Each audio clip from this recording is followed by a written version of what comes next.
Quick videos lang to mga kadayos. Ito ay bati sa akin pinost last week bago magsimula ang taong 2025. May sasabihin ako, ito ang pagkakataon, dito trip pa pumatagad. Maraming nangyari at sinubukan ako ng pagkakataon. Talaga naman. So nang buwan ng 2025, may sasabihin at iayay ko lahat. Katayos, abangan. Way back 2023, nang una akong nakakuha ng motor.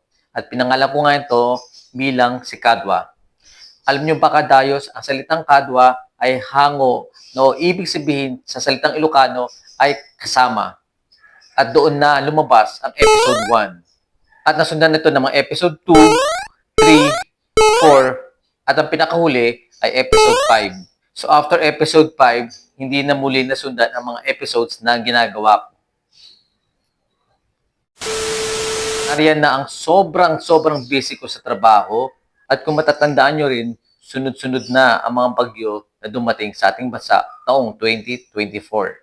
Sa kagustuhan kong umalis, sa kagustuhan kong dumayo at puntahan ang mga magagandang tanawin, wala akong nagawa.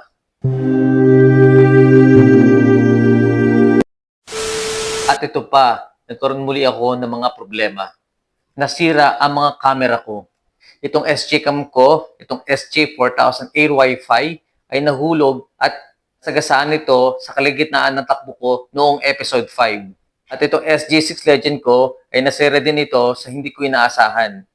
Paano ako makakadayo? Paano ako makakashoot ng mga video kung wala akong ganitong camera ang gagamitin?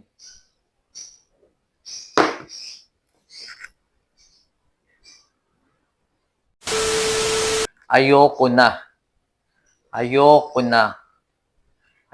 Una, ayoko na mag-isip.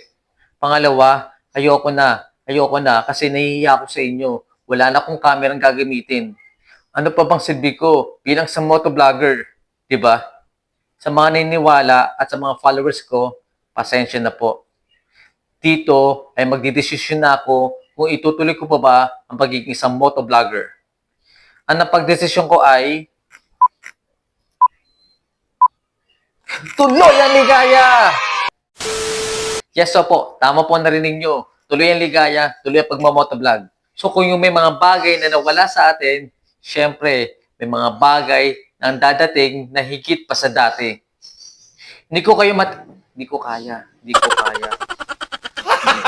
Gago! Hindi ko kayang matiis kayo. Hindi ko kayang, putang ina. Hindi ko kaya matiis kayo. Kaya, eto na. Finally, nagkaroon na tayo ng Insta360 Export. Sana all. Opo, tama narinig nyo. Alam nyo ba kadayos, itong camera na ito ay super camera to. Wait, hindi po ito promotional paid ni Insta360 Export. Ito po ay galing sa akin, syempre, sa bulsa, di ba? So ito nga kadayos, gaya na sabi ko, kaya nito makakuha ng hanggang 8K resolution.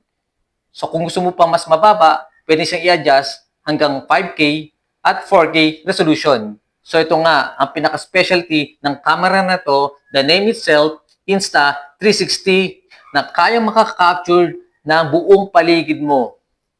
May sasabihin ako. Alam niyo ba, ito yung pinakamahal na nabili kong camera sa buong buhay ko. Wow!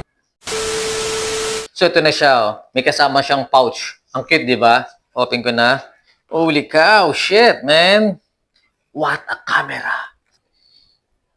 Napaka-elegante. Grabe. Sobrang ganda to, kadayos. Sobrang ganda. At syempre, trinay ko na rin ang Insta360 Export na nasa dulo ng video. Ito ang unang buwan sa taong 2025. Syempre, bago nga, di ba? May bagong camera. At syempre, meron na rin pa akong bagong official logo. Meron na rin po akong bagong official riding jersey.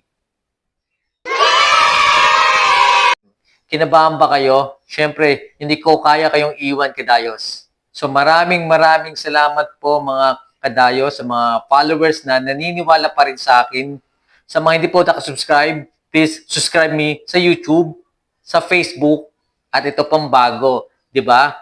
Bago ngayon, bagong taon, meron na rin po akong official TikTok account.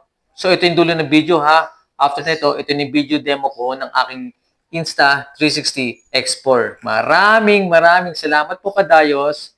Once again, this is Moto Dayo.